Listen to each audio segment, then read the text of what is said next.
I'm Rachel Kelly, and I've had 2 breakdowns, and I wanted to tell you about them.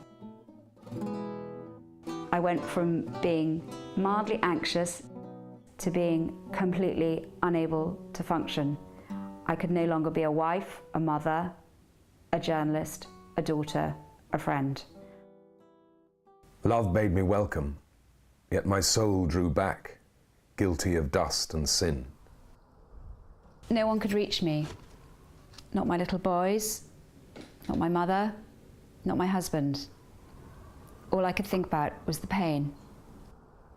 No worse there is none.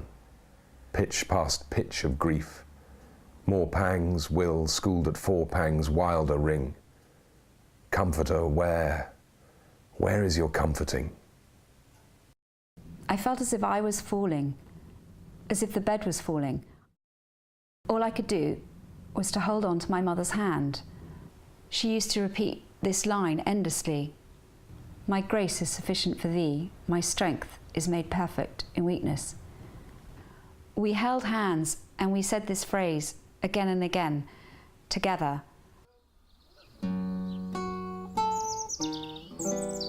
At once, a voice arose among the bleak twigs overhead, in full-hearted evensong of joy illimited. An aged thrush, frail, gaunt and small, in blast-beruffled plume, had chosen thus to fling his soul upon the growing gloom. It was when my mother started to add poetry that I began to feel that I could recover. These healing words could help me. Hope is the thing with feathers that perches in the soul and sings the tune without the word and never stops at all. Gradually, I began to feel that I had a future.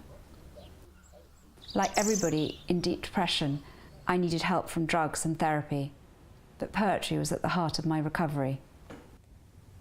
And not by eastern windows only when daylight comes in the light. In front the sun climbs slow, how slowly, but westward look, the land is bright. I had travelled from past pitch of grief to a land that is bright. I found more and more poets that spoke to me across the ages, others who'd battled with despair, and others who'd found a way through. And now in age I bud again. After so many deaths, I live and write. I once more smell the dew and rain, and relish versing. Oh, my light.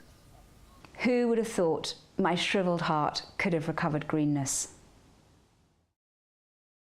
I feel so passionately about the power of healing words that I have written my book, Black Rainbow. If you know anybody who's finding life hard, I'd love you to share it with them and to help someone else. And all author proceeds go to SANE and United Response, both charities that try and help people who are facing really desperate times.